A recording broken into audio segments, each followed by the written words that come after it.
Welcome my dear student. एक बार फिर मैं आप सभी का स्वागत करता हूँ यहाँ पे। आज मैं यहाँ पे आपके सामने सेकंड चैप्टर क्लास 12th का लेके आया हूँ, ठीक है, जिसका नाम क्या है, प्रिंसिपल ऑफ मैनेजमेंट। देखिए बच्चे, इससे पहले आप लोगों ने मैनेजमेंट के बारे में बहुत कुछ पढ़ लिया है, सो होप सो आपको मैनेजमेंट के बारे में बहुत कुछ पता होगा।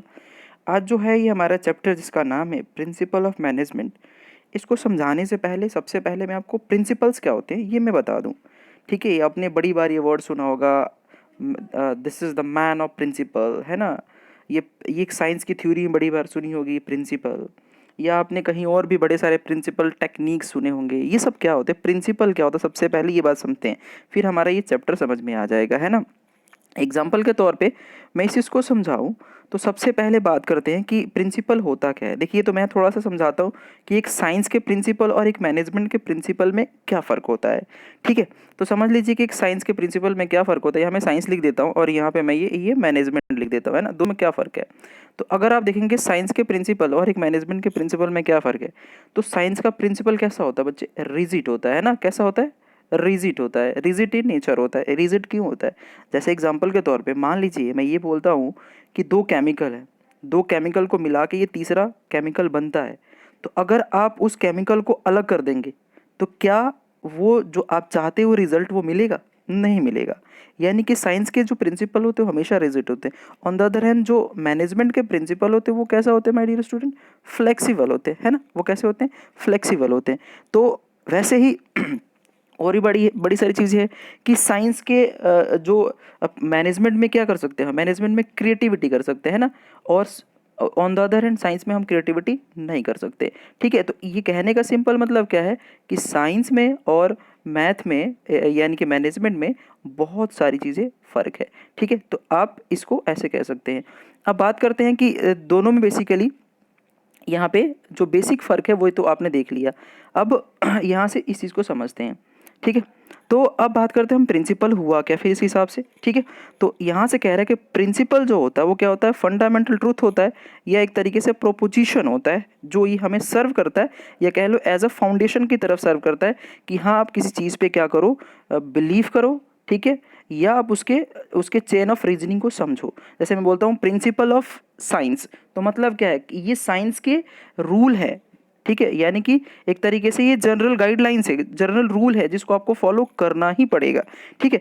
वैसे ही मैनेजमेंट में भी प्रिंसिपल होते हैं, लेकिन मैनेजमेंट के प्रिंसिपल यानी कि जनरल गाइडलाइंस में फ़र्क ये होता है कि यहाँ पे थोड़ी सी फ्लेक्सिबिलिटी रहती। तो अब हम समझेंगे मीनिंग ऑफ मैनेजमेंट। तो यहाँ पे हमारा जो है आ गया मीनिंग ऑफ मैनेजमेंट, ठीक है, प्रिंसिपल ऑफ मैनेजमेंट। तो प्रिंसिपल क्या होता, अब यहाँ से बात कर लेते। तो हमने पढ़ा अभी कि प्रिंसिपल क्या होते हैं, एक जनरल गाइडलाइंस होती हैं जो एक मैनेजर को उसके डिसीजन मेकिंग प्रोसेस में हेल्प करती हैं, ठीक है।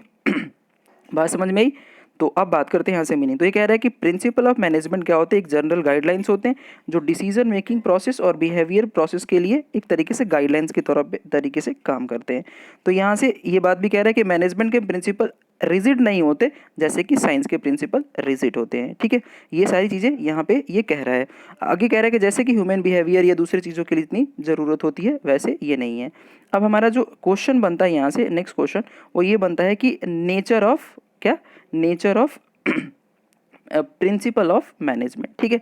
तो यहाँ से देखो कुछ नेचर यहाँ पे गिवन है, उसको हम देख लेते हैं और उसकी बात करते हैं, ठीक है। तो सबसे पहला हमारा नेचर है यूनिवर्सल एप्लीकेबिलिटी। अब नेचर क्या होता है ये मैंने पहले बड़ी डिटेल में बताया।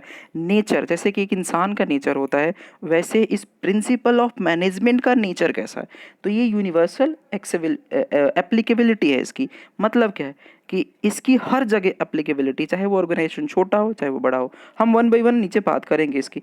इसके जनरल गाइडलाइंस की तरीके से देखा जाता है, इसका नेचर जनरल गाइडलाइंस की तरह है। इसको प्रैक्टिस और एक्सपेरिमेंट के थ्रू या ऑब्जर्वेशन के थ्रू अडॉप्ट किया जाता है, ठीक है। जैसे मान लीजिए कि आपने किसी ऑर्गेनाइजेशन में कुछ चीज़ अप्लाई की है ना, और अप्लाई के बाद आपने देखा कि ओहो इसके इसके रिजल्ट बहुत अच्छे हैं, तो आप क्या करोगे, इसको बाकी और भी ऑर्गेनाइजेशन के लिए क्या बन जाएगा, एक गाइडलाइंस बन जाएगा। जैसे मान लीजिए कि हमारे स्कूल में क्या होता है, कुछ रूल्स लागू होते हैं ना किसी स्कूल में मान लीजिए, और वो रूल ऑब्जर्वेशन के तौर पे ऑब्जर्व किया जाता है कि हाँ ये रूल जो है बड़े अच्छे हैं, इससे बच्चों के बिहेवियरल चेंजेस आ रहे हैं, तो हम क्या करते हैं, उसको हम अपने जो हमारी शिक्षा नीति होती है, एजुकेशन पॉलिसीज होती है, उसमें हम क्या करते हैं, उसे अडॉप्ट कर लेते हैं, ठीक है। नेक्स्ट हो गया इसका नेचर रहता है फ्लेक्सिबल, यानी कि साइंस की तरह जो साइंस के जो जनरल गाइडलाइंस होते हैं वो काफ़ी रिजिड होते हैं, लेकिन यहाँ पे फ्लेक्सिबल होते हैं, बिहेवियरल होते हैं, उसके बाद काज एंड इफेक्ट होते हैं और कंटिजेंट होते हैं। इसको वन बाई वन हम नीचे समझते हैं कि आखिर ये होता क्या है। तो सबसे पहले हमारा यहाँ पे आप देख सकते हो कि सबसे पहला आ गया आपका यूनिवर्सल एप्लीकेबिलिटी, मतलब कह रहा है कि चाहे वो किसी भी टाइप का ऑर्गेनाइजेशन हो, ठीक है, चाहे बिजनेस हो, ठीक है, या नॉन बिजनेस ऑर्गेनाइजेशन हो, किसी भी टाइप का एंटरप्राइजेस हो, ठीक है, ये हर ऑर्गेनाइजेशन पे अप्लीकेबल होता है, ठीक है।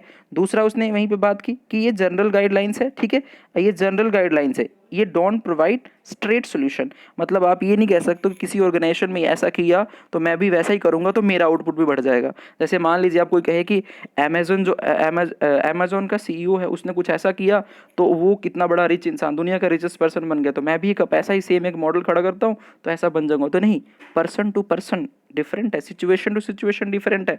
तो मतलब कि एक जनरल गाइडलाइंस है, हाँ ये आपके लिए गाइडलाइंस हो सकता है लेकिन रिजिड रूल नहीं हो सकते जैसे साइंस में होते हैं, ठीक है।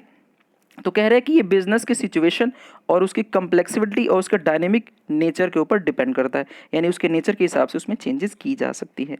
नेक्स्ट हो गया फॉर्म थ्रू या क्या formed by practice and experimentation. ये मैं पहले बता चुका हूँ कि हम क्या करते हैं, कोई चीज़ को लागू करते हैं, उसको उसके नॉलेज को, उसके एक्सपीरियंसेस को, उसके एक्सपेरिमेंट को ऑब्जर्व करता है एक मैनेजर, और ऑब्जर्व करने के बाद उसे देखता है कि सही है तो उसे लागू करता है। नेक्स्ट हो गया फ्लेक्सिबल नेचर, तो ऑफकोर्स ये रिजिड नहीं होता जैसे साइंस होता है, तो दूसरी के तरीके से ये एक तरीके से रिजिड नहीं होता है, ठीक है।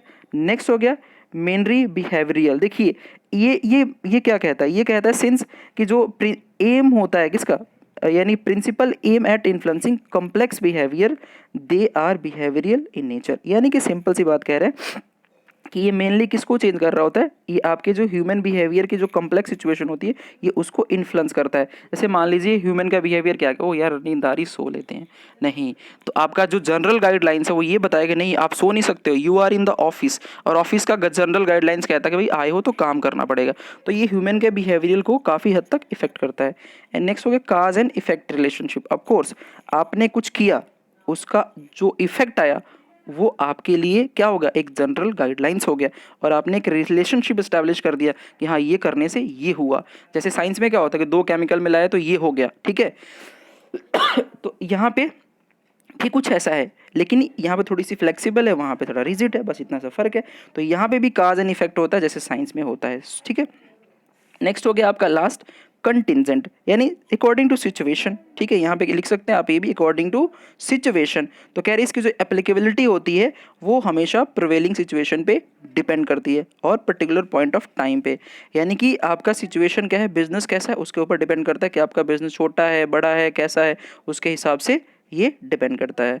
आज के लिए इतना ही, that's all, thank you my dear student.